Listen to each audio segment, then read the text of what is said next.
무명을 밝히고 최윤입니다. 청허당 서산 휴정 스님은 열반개송으로 이런 말씀을 남기셨습니다. 천생각 만가지 헤아림이 붉은 화로의 한 점 눈이로다. 진흙소가 물 위를 가니 대지와 허공이 다 찢어지네. 화롯불에 떨어지는 눈송이처럼 순식간에 사라지고 마는 우리들의 온갖 사량 분별, 그리고 진흙이 물속에서 온데간데 없이 흩어지듯이 한순간에 소멸하고 마는 물질과 존재 자체들, 우리가 그것을 깨닫기만 한다면 지금 이 순간 붙들고 있는 수많은 범민들로부터 조금은 자유로워질 수 있겠구나 하는 생각이 듭니다. 나라고 할 만한 것, 내 것이라고 집착할 게 없다는 사실과 영원한 것은 세상에 그 어떤 것도 없다는 사실을 아는 것이 그래서 참 중요한 것 같습니다. 우리가 매 순간 여실직연하게 깨어 있어야 하는 것도 어쩌면 존재하는 이상 멈출 수 없는 것이라는 생각도 해봅니다. 세상 속 불교 속 세상을 이야기하는 무명을 밝히고 오늘은 깨달음을 구하는 수행으로서 간화선에 대해서 좀 더 깊이 있게 생각해보는 시간 가져보도록 하겠습니다. 광고 듣고 시작하겠습니다. 불교의 전통이자 가장 수승한 수행법으로 꼽히는 간화선이 과연 21세기 현대사회에도 의미가 있는 것인지, 어떤 가치가 있는 것인지, 그리고 우리 사회에는 어떤 답을 줄 것인지 함께 고민해 보도록 하겠습니다. 불교인재원의 박희승 교수와 함께 다양한 논의들 살펴보도록 할 텐데요. 인사 나누겠습니다. 어서 오십시오. 안녕하세요. 박희승입니다. 네, 우선 어려운 시간일 수도 있는데 함께 해주셔서 감사 말씀 드리고요. 네, 저도. 네. 우선 조금 다소 도전적인 질문부터 좀 드려도 될지 모르겠습니다. 예. 엄밀하게 따진다면 간화선은 부처님께서 제시하신 수행법 혹은 뭐 좀 더 광의에 넓게 해석을 했을 때의 그 수행법은 아닌 것으로 우리가 이렇게 알고 있는데요. 사실은 이제 중국 불교에서 시작이 돼서 오늘날 한국 불교가 이제 선불교의 전통에서 이렇게 받아들이고 또 전통도 이어오고 있는 그런 이제 상황이라고 볼 수가 있겠습니다. 자, 간화선의 정통성에 대해서 교수님 어떤 생각을 하고 계신지 좀 먼저 여쭤보겠습니다. 네, 아주 좋은 말씀인데요. 네. 부처님이 이제 생로병사의 괴로움을 벗어나기 위해 가지고 출가를 하셨고 또 네. 명상을 하셨고요. 또 명상을 통해서 이제 깨달음을 성취해서 생로병사의 괴로움을 해탈했다고 선언하시잖아요. 그래서 그 부처님 시대나 지금이나 생로병사의 고통은 여전하기 때문에 지금 시대에도 이제 생로병사의 고통을 벗어나는 빠른 길을 이제 찾게 되는데요.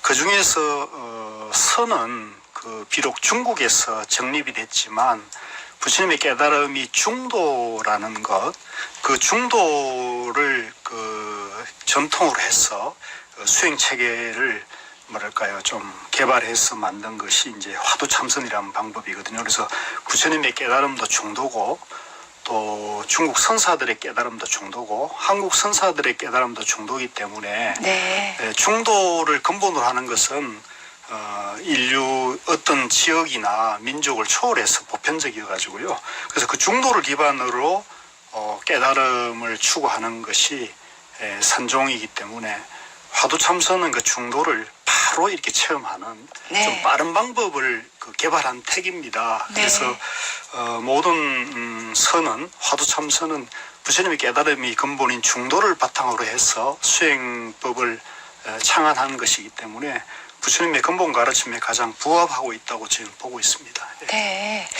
그러면 어떤 면에서 이 간화선을 가장 수승한 수행법이라고 하는 것인지, 그 수준은 어떻게 나누고 무엇이 가장 수승하다라고 하는 것인지, 좀 전에 이제 중도에 기반한 수행법이다라는 말씀을 하셨지만 그래도 조금 세밀하게 들어가 보면 어떨까요?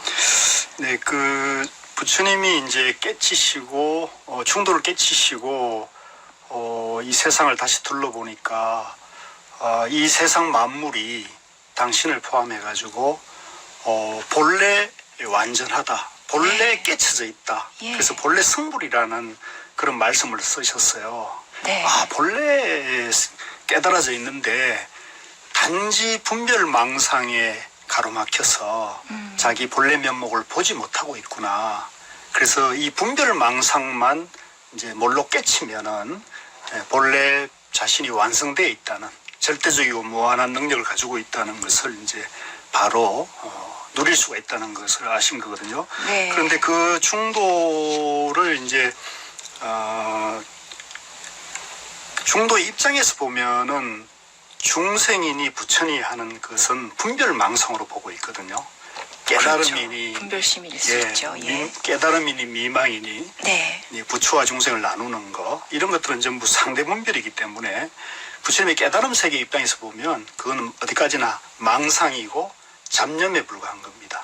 그래서 그런데 부처님이 깨치시고 그런 설법을 초전법륜에서 보면은 충돌을 깨쳤노라 이렇게 말씀을 했는데, 첫 설법을 듣던 5 제자들이 그 중도에 대해서 처음 듣는 말이니까 네. 의아해하죠. 네. 그러니까 부처님께서도 충도란 무엇이냐고 하시면서 충도를 다시 설명하는데, 충도는 8가지 바른 길이다 해서 8정도를 그 충도로 설명하시거든요. 그래서 네. 정견으로 해가지고 정사유 이렇게 네. 나가는 거 있지 않습니까? 네. 그래서 그 충도는 곧 8정도를 말하는 건데, 네. 그 8정도와 중도라는 것을 이제 통해 가지고 이제 그 부처님의 깨달음이 중도를 근본으로 하지만은 8정도, 사성제, 삼법인 이런 다양한 영기, 무아 이런 다양한 법문을 8만 대장경에 다 펼쳐 놓으셨죠. 네. 근데 그것은 이제 깨달음의 근본이 중도이지만 그 부처님을 만나는 그런 일반 대중은 근기가 너무나 다양하기 때문에 네, 그 맞습니다. 근기에 맞게 이제 이렇게 부처님 깨달음이 충돌을 알아먹는 사람은 충돌로 얘기하고, 그걸 모르는 사람들에게는 이제 연기를 얘기하기도 하고 모아를 얘기하기도, 그래서 다양한 법문을 하시는데 그 근본이 중도라는 것은 어디까지나 공통된 것이기 때문에, 그런 면에서 중도를 충실하는 것은 방편 법문이 아니고 근본 법문이 할 수 있습니다. 그래서 방편 법문은 너가 중생이니까 점점 열심히 닦아서 네. 굴곡적으로 아라한이 된다, 부처가 된다 이렇게 설명하는 방법도 있었던 거고, 자네가 본래 부처니까 분별망상만 비우면 바로 부처가 될 수 있다. 네. 바로 부처다 이렇게 얘기하는 게 이제 선인 거거든요. 그 네. 차이가 있습니다. 그래서 선은 그 중도의 근본에 바로 가는 길을 말씀하시는 거고, 네. 또 바로 간다는 말도 군더더기가 돼서 이미 우리가 본래 깨달아져 있다, 이미 우리가 온전한 존재라는 것을 직지 바로 가리키고 단박에 깨치고, 분별망상을 단박에 비우면 하면 되거든요. 그래서 네. 그 길을 얘기했기 때문에 일초지 열애지라는 말씀도 하고 있습니다. 네. 가장 빠른 수행법이기에 예. 수승하다고 하는 것이다. 예, 라고 그렇습니다. 받아들여집니다. 그리고 직지인심을 지금 말씀을 하셨는데요. 그렇다면 이 관하서는 전문 수행자는 물론이고 누구나 할 수 있는 것입니까? 가장 빠른 것이니까요. 예, 이제 거기에 많은 오해가 있고, 또 오늘 이제 지금 말씀하신 것도 이 방송을 듣는 분들도 나 같은 그 학은기가, 나 같은 네. 중생이 과연 내가 참선을 할 수 있을까, 화두를 할 수 있을까 이런 생각들을 많이 가지잖아요. 저도 어렸을 때 처음에 참선 접했을 때는 참선이 잘 안 됐어요. 화두가 잘 안 되더라고요. 그래서 그 고민하다가 나는 이 스님들이 공부하는 거고 상근기나 하는 거니까 나 같은 하근기 제가자는 참선을 할 수 없겠구나 이렇게 포기를 했었거든요. 근데 저는 이제 그 뒤에 운이 좋아가지고 산중에 선지식을 만나가지고 그 네. 선지식의 법문을 들으니까 너무나 쉽고, 너무 쉽다는 건 뭐냐면 네가 본래 부처다.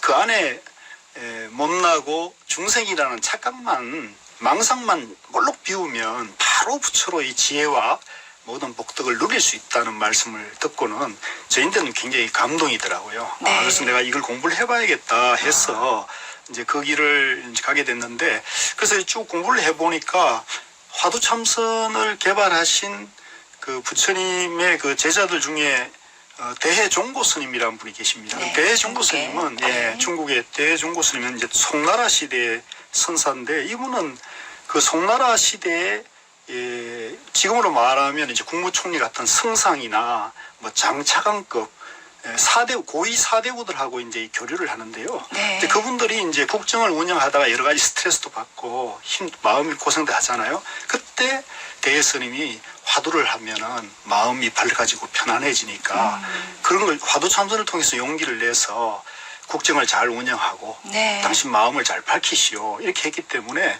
가나선 화두 참선은 어찌 보면은 제가자들을 위해서 창안이 된 공부 방법이라 할 정도로 네. 이건 보편성이 있다고 저는 보고 있습니다. 네. 중국의 이제 대종고 스님이 당시 이제 요즘으로 치면은 고위 공직자들이 여러 가지 상황에 뭐 딜레마에 빠지거나 해서 어려움에 봉착했을 때 이 화두선 하나로 생각의 물길을 트고 어떤 그 추구하고자 하는 방향을 완전히 반전으로 예, 그렇습니다. 이끌었던 그렇습니다. 그런 상황도 이제 예, 있었습니다. 역사적으로도 있었고 아마도 그 가장 빠른 방법이고 수승한 수행법이고 누구나 할 수 있는 것인데 다만 준비가 필요하겠구나 하는 생각이 듭니다. 지금 교수님 말씀 들으면서 그렇죠. 네. 이제 이 가나선은 우리가 본래 성불에 있다는 입장이기 때문에 네. 사실은 빠르고 느린다는 표현도 어울리지 않을 정도로 이제 그렇죠. 내 안에 네. 착각 분별 망상만 몰록 비우면 되거든요. 네. 근데 이제 그러나 그것이 쉽겠습니까? 네.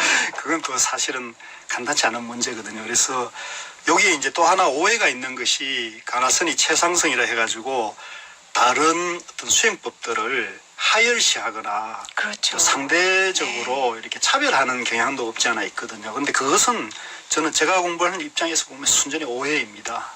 그래서 가나선이 수승하다거나 최상승이라는 것은 그런 뜻이 아니고 최상인이 최하가 없는 어떤 상대 분별이 없는 거기 때문에 뭐 빠르고 늦게가는 차이는 있겠지만 이것이 모두 중도 연기 부처님의 가르침에 입각한 것이라면 모든 수행법은 평등하다고 봅니다. 그러나 다만 화두참선은 자기가 본래 부처라는 입장에서 착각과 망상을 뭘로 깨치면 되니까 뭘로 비우면 되니까 이제 빠르다 해서 이제 최상승이라는 표현을 쓰는데 그 최상승이란 말은 최상인이 최하가 있다는 그런 상대 분별의 최상 최하가 아니고 절대적인 걸 말합니다. 모두가 중도불이 모두가 하나라는 연기라는 그런 입장에서 말하기 때문에 그 말에 좀 오해가 있는 것이 아닌가 이렇게 생각을 했어요. 네. 그래서 가나선에는 최상승이라 하더라도 그것이 우열이 있는 상대 분별의 우열이 아니고 절대 세계를 말하는 것이라는 것을 하나 말씀드리고 싶습니다. 네. 사실 간화선의 핵심은 화두라고 할 수 있습니다. 화두를 빼놓고서는 뭐 말을 할 수가 없는데 이 화두 말머리라고는 뭐 바로 해석을 할 수 있는데 화두가 탄생하게 된 역사적인 맥락과 또 당시의 주변 상황들을 좀 전혀 고려치 않고 문구 하나만 붙들게 되는 경우 이것도 조금 경계를 해야 되지 않을까요? 이제 그것은 이제 시대 상황도 작용을 하고요. 네. 또 불교가 인도에서 탄생해서 사방팔방으로 펼쳐나가다가 중국이라는 이제 지역에 맞는 그 변화 과정에서 탄생한 공부 방법이라고 보면 될 것 같습니다. 그래서 공부 방법 차원에서요. 근데 그게 공부 방법인데 이제 부처님 당시에도 보면은 부처님의 깨달음에 대해서 많은 제자들이 이제 문답을 하지 않습니까? 네. 그 문답의 기록이 이제 경전인 거고요. 마찬가지로 중국이나 한국에서도 부처님의 깨달음을 추구하는 많은 분들이 이제 먼저 깨친 조사들을 만나서 이렇게 문답하는 가운데서 조사들은 이제 깨친 분이기 때문에 절대 세계에 사는 분이 그분들의 마음은 그렇죠. 중도가 완성되어 있기 때문에 일체의 상대 분별이 끊어져 있지 않습니까? 네. 그래서 일체의 상대 분별이 끊어진 절대 세계의 언어가 화두라는 걸로 이렇게 표현이 됩니다. 근데 아직 깨치지 못한 중생심이 남아 있는 사람의 입장에서는 이제 선지식에게 물었을 때 불법이 뭡니까? 부처님이 누굽니까 이렇게 물었을 때 깨친 조사의 입장에서는 네. 뜰 앞에 잣나무다, 네. 삼서근이다, 뭐 마른 똥막대기다 이런 네. 말씀을 하거든요. 그거는 이제 조사들이 깨친 절대 언어를 쓰기 때문이고 그 말을 우리가 딱 들었을 때 상대 분별에 우리가 빠져 있기 때문에 그 말이 이해가 될 수 없죠. 네. 나는 자꾸 옳다 그러다, 나다 너다 이런 선과 악을 나눠서 상대 분별심으로 그 말을 분별하기 때문에 그 절대어를 이해할 수가 없는 거거든요. 그때 이제 그 화두는 그 상대 분별심을 꽉 막아서 그 분별심을 탁 끊어주는 기능이 있어요. 그래서 분별심을 끊어주면서 바로 절대세계에 들어가게 하는 화두라는 그 수행법상의 그 기능이 있습니다. 그래서 네. 그 기능이 이제 효과를 발휘하는 게 네. 화두라는 방법이거든요. 그런데 이 화두를 아무나 할 수 있는 건 아닌 것 같아요. 왜 그러냐면 불교가 뭐고 중도가 무엇이고 화두가 무엇이고 화두를 어떻게 드는지에 대해서 자기가 바른 안목이 갖춰지지 않은 상태에서 네. 그냥 화두를 한다고 해서 화두가 되는 것 같지는 않습니다. 네. 예, 그래서 제가 생각할 때는 화두를 좀 제대로 하려면 불교에 대해서 정확하게 안목을 갖추어가지고 부처님 깨달음 세계가 중도라는 거, 또 나와 이 우주 만물이 연기로 이루어진 세계라는 것에 대한 세계관과 중도적 가치관이 확고히 있어서 불교를 바라보는 또 자기 자신을 바라보는 확고한 안목이 섰을 때 내가 이왕 세상에 태어나서 중생으로 살기보다는 부처로 살고자 하는 마음을 내었을 때 그때 이제 그런 세계관 가치관으로 생로병사의 괴로움에서 벗어나자 이런 마음이 가져진 사람에게 화두가 제시되어야 효과가 있을 거라고 봅니다. 지금 여러 가지 지금 말씀을 좀 여쭤보고 싶은데 차원이 다른 경지에서의 그 언어 네. 그것이 이제 화두일 수 있겠다 하는 네. 생각이 들면서요. 그리고 역시 그 안목과 경험을 갖추지 않은 상태에서 쉽사리 그 분별하는 차원에서의 언어를 가지고 판단할 것은 아니겠구나 하는 그렇습니다. 생각이 듭니다. 예, 예. 그러면서 또 가나선의 또 다른 중요한 부분이 좀 전에 말씀하신 것처럼 점검의 과정을 거치지 않으면 이 또한 또 유야무야 말이 많아질 수 있을 것 같은데요. 그래서 가나선 수행에 있어서 무엇보다 중요한 것이 스승의 지도와 점검. 그렇습니다. 이것이 필수적일 것 같습니다. 예, 가나선은 뭐 다른 수행법도 마찬가지지만 네. 반드시 선지식에 의지해서 한다고 하는 것이 규칙이에요. 규칙이군요. 예, 규칙입니다. 네. 그래서 반드시 화두 참선의 바른 체험과 바른 안목을 갖추거나 아니면 깨친 분들에게 공부를 배워야 되고 화두 드는 법을 배워야 되고 네. 그런 안목과 지도하에 공부를 해가야 체험이 빠르고 또 이게 마음 공부이기 때문에 마음 속에 여러 가지 공부 과정에서 장애나 또 그 어떤 경계들이 나타날 수가 있습니다. 이건 다 다른 수행법도 다 공통된 것인데요. 그런데 그 안에 마음 안에 여러 경계나 신비한 체험들을 정확하게 점검받거나 아까 말씀하신 대로 선지식의 지도 점검이 없는 상태가 되면 자기 안에 어떤 신비한 경계를 체험하고 이것이 깨달음이다 하는 착각이 또 일어날 수가 있거든요. 그래서 그걸 경계하기 위해서 바로잡기 위해서 반드시 선지식의 지도 점검 하에서 이 공부를 해야 한다는 것이 규칙입니다. 네. 그런데 이제 사실 그래서 가나선의 또 전통이 인가의 과정이 있었고 그렇습니다. 예. 그 역사가 초조부터 육조까지는 뭐 많이들 알고 계시는데 예. 그렇다고 한다면 우리나라의 참선 지도의 현 주소로 조금 돌아와 보면 우선 많은 분들이 공통적으로 입을 모아 말하는 것이 불친절하다라는 말씀들 하시거든요. 어떻게 생각하세요?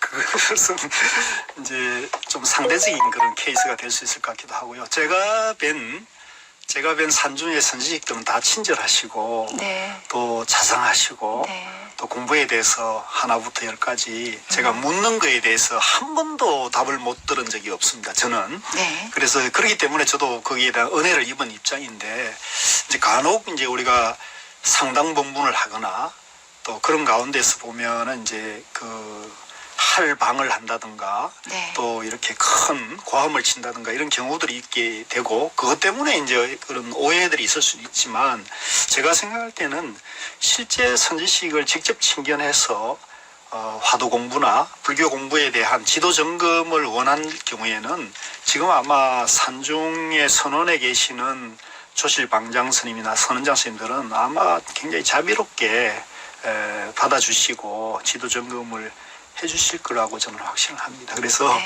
그 부분에 대해서는 조금 오해를 내려놓고 직접 도전해 보시면 네. 좋은 경험이 될 거라고 생각합니다. 네, 일단 시작해 볼 것을 예. 권유를 하셨는데, 그런데 이제 일단 이런 불친절을 말씀하시는 그 배경에는 간화선이 이제 여러 가지 뭐 최고로 수승하고 좋고 가장 빠르고 확고한 어떤 그 수행법으로서 누구나 인정하지만 그것을 접근하고 시도하는 그 과정조차가 굉장히 벽이 높습니다. 일반인들에게는. 그런 면은 좀 네. 우리가 그래서 일정 인정합니다. 정도 좀 어떤 그 일반인들도 쉽게 요즘 그 보통 사람들이 그 아직 분별심에서 벗어나지 못하는 일반인들이 쉽게 이해할 수 있는 매뉴얼이라도 있었으면 하는 생각들을 하시거든요. 그 부분은 저도 굉장히 공감하고 있고요. 또 네. 현실적으로 도심에서 그런 활동을 하고 또 제가 종단에 있으면서도 이런 문제, 수행을 대중화하는 문제를 고민했을 때 가장 직면하는 문제가 우리 산중의 어떤 전통 참선 공부가 도심에서 일반 대중을 만나기가 쉽지 않은 문제. 그죠? 네. 그 다음에 그것을 제대로 안내해 줄 수 있는 선지식들도 산중에 계시기 때문에 우리가 도심에서 만나기 어려운 문제가 있고요. 또 그런 것을 보완하려면은 말씀하신 그런 프로그램이나 매뉴얼이나 좋은 교재들이 다양해야 되는데 그것은 굉장히 많이 부족하다는 것에 대해서 저도 절감을 하고 있습니다. 그래서 한 10여 년 전에 제가 종단에서 이제 그런 간화선 종책을 기획할 때는 선언수자회 스님들하고 조계종 교육원이 공동으로 간화선이라는 수행 지침서도 만들어내고요. 또 포교연구실에서 간화선이라는 그 입문서도 만들어내고 또 간화선을 대중화하기 위한 프로그램 개발도 하고 매뉴얼도 만들고 이렇게 나름대로 애를 썼습니다만은 아직도 많이 턱없이 부족하고 그에 비해 이제 그 서양에서 지금 굉장히 확산되고 있는 마음챙김 명상이라든가 티베트 불교의 여러 수행 프로그램들 이런 프로그램들은 이미 현대 과학과 만나가지고 굉장히 그 비약적인 발전을 하고 있다는 걸 눈앞에서 보고 있습니다. 그래서 저도 그런 부분에 대해서는 찬탄하고 고마워하면서도 한편으로는 간화선 현실에서 보면 우리가 굉장히 많이 느리고 부족한 점이 많구나 하는 것을 그 반성하고 있습니다.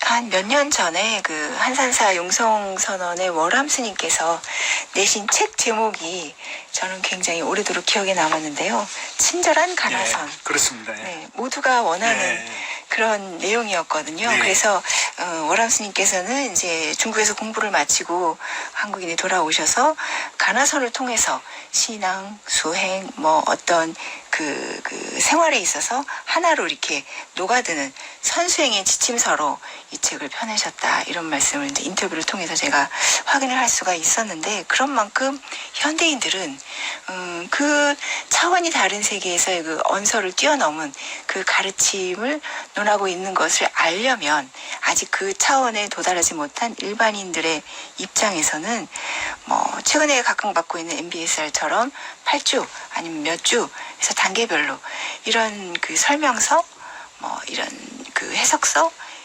간단하면서도 또 쉽게 온라인이 됐든 어디가 됐든 요즘은 또 그 점검의 과정도 굉장히 디지털화해서 이렇게 하고 있는 수행법을 하고 있는 단체들도 있어서요. 그래서 이제 혹시 뭐 인접학문에서는 심리학이라든가 상담 심리학 같은 데서도 내용이나 프로그램을 들여다보면 결국은 저 밑바탕 그 학문의 기저에는 간화선이 있었다라는 거죠. 그래서 이제 더더욱 그런 그 매뉴얼 같은 프로그램을 도입을 하면 좋지 않을까 하는 생각이 들었습니다. 네, 그런 부분은 그 좀 더 깊은 연구가 돼야 되고 또 다양한 그런 방편이나 프로그램들을 잘하는 곳에서는 우리가 충분히 그 배우고 활용을 해야 되고 그러는데요. 다만 지금 우리 산중 선원에 계시는 선성들께서는 이제 기본적인 좀 이 문제나 이 세상을 바라보는 입장이 모든 이가 본래 성불에 있기 때문에 모두 본래 부처이기 때문에 법을 설해달라 하더라도 당신이 아직 그런 법을 설할 만한 공부의 어떤 안목이나 깨달음이나 이런 것이 돼 있지 않다는 겸손의 입장에서 그런 있죠. 것들 사양하는 경우도 많이 예. 있었거든요. 그래서 이제 그런 부분들이 한국 선불교의 전통 속에서 현대인들의 다양한 그런 요구와 어떻게 이제 교섭을 하고 소통이 이루어질 것은 과제입니다. 그래서 네. 최근에 이제 제가 우리 조계종 독립선언인 봉암사 앞에 전국 선언 수자회 스님들하고 세계 명상마을을 지금 건립하는 일을 같이 제가 실무적으로 뒷받침해서 하고 있는데요. 네. 그 명상마을을 건립하면서 운영 프로그램으로 말씀하신 친절한 가나선, 우리 한국 사람뿐만 아니라 전 세계인들이 화두참선의 매력, 특성을 좀 쉽게 이해하고 빠르게 체험해서 바로 마음을 밝히는 그런 방향 속에서 프로그램을 기획하고 여러 가지 다양한 좀 준비를 하고 있습니다. 그래서 좀 그런 부분에 대해서 조금 저도 기대를 하고 있습니다. 네, 조금 과제로 일단 네, 남겨두면서요.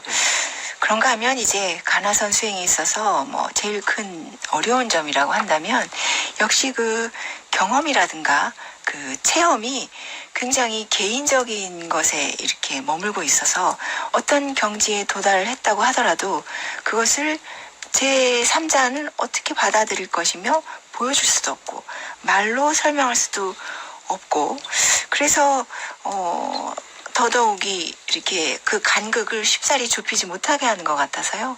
어떻게 보세요? 그건 참 어려운 문제인데요. 네. 화두가 이제 그 참선이 잘 되는 분은 이제 뭐 이거는 어디까지나 제 경험상에 한정된 얘기입니다만은 네.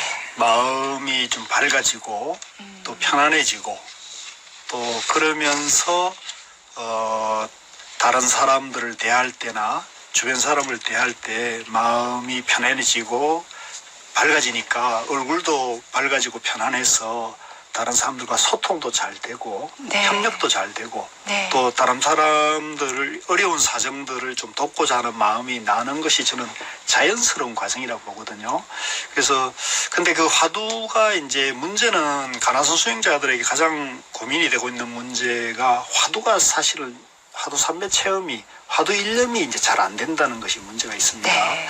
그래서 화두가 순일하게 화두 일념이 바로 돼서 화두가 끊어지지 않고 쭉 이렇게 참고가 되면은 마음이 저절로 번뇌망상이 사라지니까 우리 마음이 성성하고 적적한 성성적적 중도산매가 바로 체험되기 때문에 마음이 시원해지고 밝아지고 편안해지는 그런 효과가 나와서 상대에 대한 연민심이나 자비심이 자연스럽게 나오게 되거든요. 그런데 화두가 안 될 경우에 그게 이제 문제가 되거든요. 그래서 이런 문제를 해결하기 위해서는 화두 드는 방법에 대한 그 좀 더 세밀한 그런 네. 지침과 프로그램이 안내가 돼야 될 것 같고요.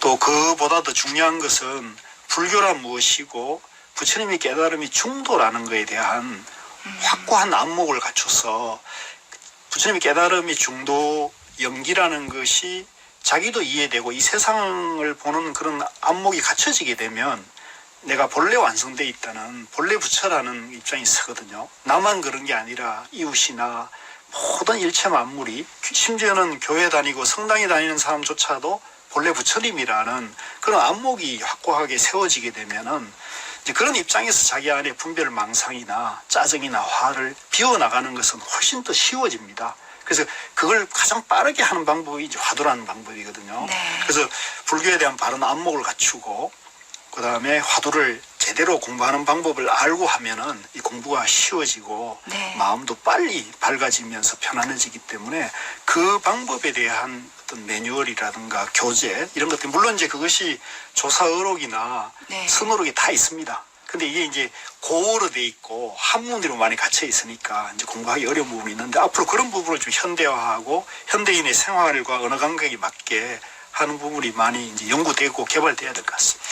혹시 그 세간에서 그런 간화선까지는 아니어도 명상을 통해서든 그런 어떤 마음이 밝아지고 그 일상생활에 더 좋은 효과를 얻었던 사례를 말씀해 주시면 도움이 될 것 같습니다. 제가 오늘 여기 출연하려고 오다 보니까 진흥원 그 입구 현관에 네. 대원 장경호 의사님이 계시더라고요. 네, 동상이 그 있습니다. 대원 장경호 의사님 제가 일대기를 보게 됐는데 네. 그 대원 의사님이 그 부산의 고향인데 20대에 참선을 만나가지고 네. 여러 부산의 선원에서 안거도 지내고 이렇게 하셨대요. 그래서 그 안거 동안에 참선에 대해서 굉장한 좋은 체험이 있어서 마음이 환하게 밝아지는 체험을 통해 가지고 당신이 이제 공부에 힘을 얻었다는 그걸 우리가 이제 덕력이라 그럽니다. 덕력이요? 네, 공부에 대한 화두 공부에 대한 힘을 얻어서 덕력을 했고 그래서 28살에 내가 앞으로 인생을 어떻게 살 것인가를 한번 살필 기회가 됐대요. 공부에 힘을 얻어서 28살이에요. 그래서 부처님께서 29에 출가를 하셨는데 그래서 비슷하십니다. 이분은 사업 보국 내가 이 사업을 일으켜서 세상에 도움되는 일을 해야겠다는 원력을 세웁니다. 네. 대원 장경호 의사님이. 네. 그래서 동국제강이라는 기업을 기업을 크게 일구셨죠. 일구어서 70년대에는 뭐 국내에 아주 손꼽히는 그런 기업을 일구고 그래서 그 많은 돈을 벌었었는데 이분은 원래 목적이 돈 버는 것이 아니고 참선을 통해 가지고 세상에 도움되는 일을 하고자 하는 것이었기 때문에 네. 그 돈을 이제 사제를 이제 국가에 내놓으면서 기부를 하면서 그때 당시 돈으로 제가 듣기에는 30억을 네, 맞습니다. 국가에 내놓아서 그것을 종다로 해가지고 대한불교진흥원이라는 재단이 만들어지고 네. 그 진흥원을 또 모태로 해서 우리 불교방송이 불교방송이 만들어졌지 않습니까? 세워졌습니다. 그래서 우리가 이렇게 방송을 하고 있는 네. 인연이 되는데 이런 것이 이제 참선을 통해서 지혜와 힘이 갖춰졌을 때 그 한 사람의 그런 어떤 지혜와 용기가 네. 얼마나 큰 일을 할 수 있는가를 우리가 보여줄 수 있거든요. 그래서 그거 말고 외국의 사례로는 뭐 스티브 잡스 같은 네, 사람이 있지 않습니까? 맞습니다. 그래서 얼마든지 이것은 좋은 방향으로 이 공부가 제대로 되면은 훌륭한 그런 인성 또 세상에 도움되는 그런 역할 이런 것도 충분히 가능하다. 또 지혜가 나와서 네. 자기 하는 일 사업이나 일상생활에도 다 도움이 되는 방향이 된다고 봅니다. 한 가지만 더 말씀드린다면 내년 3월에 예. 그 미국의 실리콘밸리에서 그 기업인들이 명상을 하고 있잖아요. 예. 위스덤 2.0이 우리나라에서 열리더라고요. 예. 그 그렇습니다. 역시도 출발은 참선이었습니다. 참선. 예. 명상이란 이름으로 예. 지금 하고는 있지만 뭐 기회가 되면 또 그 부분을 예, 한번 그렇습니다. 말씀을 드리도록 하고요. 그래서 참선을 한다고 하는 것이 현대인들에게 당장 나에게 어떤 행복과 그 이익을 가져다 줄 것인가 하는 것은 사실 뭐 다 드러나 있다는 것이다라는 것 사례를 지금 말씀해 주셔서 예. 또 생각을 해볼 수가 있는데 불교에서 상거보리 하와 중생으로 대표되는 이 보살심 이것이 현실적으로도 실제적으로 구현이 가능한 것입니까 그러면? 예, 그 부분에 대해서 이제 좀 또 오해가 있는 것이 네. 이 참선 좌선을 하면 선방에 고요한 데 앉아서 그냥 네. 자기 공부만 하는 것이 아니냐 그것이 세상에 무슨 도움을 주느냐 하는 그런 말씀들이 이제 많죠. 그런데 참선의 입장에서 보면은 성철 스님께서는 그런 말씀을 하셨거든요. 네. 남을 위해 기도하라 그러고 네. 참선도 남을 위해 참선을 해야 한다 이렇게 말씀을 하셨어요. 네. 즉 이 불교는 중생을 위해 한 것이지 자기를 위한 것은 없다. 왜? 불교는 자기라는 것이 없잖아요. 네. 불교는 영기고 무하기 때문에 자기가 있다고 생각하면 그것은 양변이죠. 착각이고요. 분별망상이죠. 그래서 불교의 모든 수행이나 참선의 모든 수행의 방향은 남을 위한 것이 되어야 한다는 것이 이제 우리 불조와 또 조사 선시들의 한결같은 가르침이거든요. 그래서 참선을 하면 할수록 남을 위하는 마음 속에서 돼야 되고 남을 이익되게 하고 남이 잘 되도록 하는 쪽으로 방향을 잡고 하게 되면 참선도 잘 되고 그 다음에 거기에 대한 생활도 좋은 변화가 올 거라고 저는 확신하고 있고요. 제가 하고 있는 불교 인재원의 그 생활 참선하시는 분들과 이제 여러 가지 과정에서 이렇게 자기가 공부를 점검해 보면 네. 대체로는 불교에 대한 정견을 세우고 참선을 생활 속에서 하루에 5분이라도 좌선을 하면은 그 좌선한 마음의 어떤 밝아짐이나 지혜가 가족들에게나 가족들과의 갈등도 있을 수 있고 직장에서의 갈등도 있을 수 있지 않습니까? 그런 것들을 좀 더 지혜롭게 대처하고 상대를 바라보는 그런 연민심도 훨씬 더 늘어나서 가족들이 화합되고 또 직장에서도 좋은 분위기가 만들어진다는 것을 많이 얘기를 듣고 있거든요. 그래서 저는 불교의 정견이 서고 네. 화두가 제대로 체험이 된다면 자연스럽게 그런 생활에도 도움이 되고 지혜로워지는 그런 것이 반영이 될 거다 그렇게 생각하고 있습니다. 불교인재원에서 여러 가지 행해지고 있는 그 프로그램에 참여하신 분들이 예. 실질적으로 이렇게 현실 생활에 진전이 있고 도움이 된다고들 말씀들을 예. 하시는 거죠. 그렇습니다. 그러면 결국 이 가나선이라는 수행 체험을 해본 자만이 알 수 있는 그 무엇이 있다는 거잖아요. 이 화두 참선은 이제 그 특징이 그 화두가 체험되지 않으면 알 수가 없거든요. 네. 참선이라는 것은 이제 우리가 여기 물잔이 있으면 이 물잔의 물맛에 대해서 네. 부처님께서는 팔만대장경을 깨달음이 이런 것이라는 것을 팔만대장경의 분량으로 설명을 해놨지만 그것은 어디까지나 언어와 문자, 말일 뿐이지 않습니까? 네. 그것이 나의 체험, 내 마음 상태로 중도가 되지 않으면 아무런 이익이 없는 거죠. 아무리 이익이 없는 거죠. 그래서 나에게 부처님의 가르침이 이익이 되려면 부처님의 경전에 있는 그 가르침, 언어와 문자를 통해서 내 마음이 그러한 상태로 중도로 돌려놔야 되고 또 그런 행을 해야 되겠죠. 그래서 남을 이익되게 하는 행동을 해야겠죠. 그래서 화두 참선을 할 때도 생활 참선이 되려면 불교에 대한 확고한 가치관이 정립이 되고 그 가치관이 바탕 위에서 뭐 화두 참선을 하든 위파사나를 하든 자비명상을 하든 염불을 하든 또 남을 돕는 봉사나 보시 다 좋습니다. 다 평등하고요.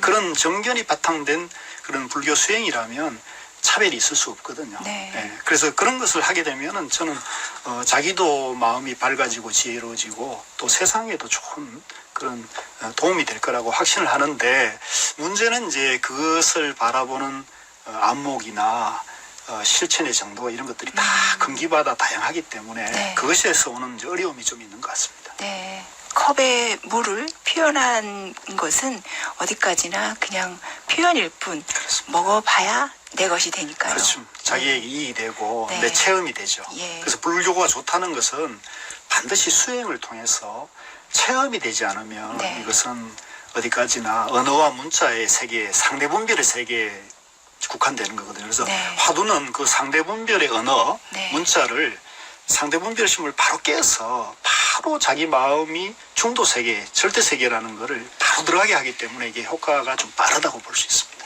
한 가지. 그럼 화두는 본인이 정합니까? 아니면 선지식으로부터 받습니까? 그것도 규칙인데요. 네. 화두는 자기가 임의로 하거나 의록에서 이렇게 해서는 안 되고요. 반드시 네. 화두는 선지식에게 받아야 됩니다. 네. 왜냐하면은 아까도 말씀드린 대로 이 화두가 자기가 임의대로 하면은 상대분별심 속에서 이걸 자기가 아직도 상대분별의 양변에서 나다 너다 옳다 그러다는 그런 분별 망상 속에서 공부하는 것이 될 가능성이 높거든요. 네. 그래서 선지식에게 제대로 화두나 공부 점검을 받은 상태에서 화두를 받아야 상대분별을 바로 깨고 자기 본래 마음을 바로 드러내는 그런 네. 효능을 발휘하려면 그런 선지식에게 반드시 그 네. 검증된 화두를 받는 것이 좋습니다. 본인이 마음에 드는 것을 지어서는 안 되겠습니다. 그것은 이제 네. 뭐 일반 규칙에 명상은 위배됩니다. 모르겠지만 네. 화두 참선에서는 그건 규칙이라고 할 수 있습니다. 오늘날 우리 한국 불교에 있어서 간화선 수행의 풍토 가운데 개선돼야 될 점은 무엇이라고 보세요? 이건 좀 어려운 네. 거고 또 네. 제가 감히 그런 말씀을 할 처지가 되는지 모르겠는데요. 저 생각에는 너무 저희들이 지금 첫째 좌선 위주로 하고 있다. 네. 이게 이제 그 간화선은 행주자와 어묵동정이라 해서 네. 언제 어디서나 화두를 할 수가 있거든요. 예. 그래서 저도 오늘도 이제 여기 오기 위해서 지하철과 버스를 탔는데 지하철 버스를 이용할 때도 뭐 이런저런 망상이나 잡념하기보다는 화두를 자꾸 이렇게 챙기면서 오면은 그만큼 잡념이 쉬어지지 않습니까? 그래서 공부 화두를 할 때 있어서는 반드시 정견을 갖추고 하고 또 정견을 갖춰라. 그 다음에 좌선 위주로만 공부라 생각해서는 안 되거든요. 그러니까 걸으면서도 할 수 있고 네. 청소하면서 밥 지으면서 오고 가고 할 때 항상 화두를 해야 되는데 지금 우리가 너무 좌선 위주로 공부하는 것이 좀 병폐가 있다는 생각이 첫째 들고요. 네. 두 번째는 화두를 하더라도 성철 스님께서는 그런 말씀을 하십니다. 사상 정립을 하고 화두를 해야 된다. 안목을 갖춰라. 예, 불교에 대한 바른 안목, 불교를 바로 알고 해야 한다는 거고요. 제가 배운 고 스님께서는 불교의 정견을 세우고 화두를 체험해야 한다는 얘기를 하셨어요. 그래서 저도 그런 가르침을 통해서 우리가 바른 공부에 대한 안목, 그러니까 불교적 바른 세계관과 가치관이 정립이 안 된 상태에서 바로 수행과 화두 체험이 들어가면 금강산이 어디에 있는지 알지도 못하면서 금강산을 무작정 가려고 하는 격과 마찬가지가 되거든요. 적어도 우리가 바른 참선, 바른 수행을 하려면 금강산이 어디에 있고 어떤 경로를 통해서 가야 된다는 것을 좀 알고 그에 대한 안목을 갖추고 가야 되거든요. 그러니까 그것을 우리가 불교에 대한 바른 안목을 갖추고 한다. 그래서 지금 참선이 좋다 그래서 또 명상 수행이 좋다 해가지고 많은 분들이 그냥 바로 수행을 하거나 이렇게 하는데 저는 그런 것도 중요하지만 불교에 대한 바른 안목을 갖추고 부처님의 깨달음이 중도라는 것에 대해서 바른 이해를 통해 가지고 세상과 자기를 보는 바른 세계관, 가치관이 정립되면서 수행으로 가야 효과가 빠르고 또 쉽게 화두 체험이 될 거라고 저는 생각합니다. 그래서 그 두 가지 말씀을 좀 드리고 싶습니다. 네.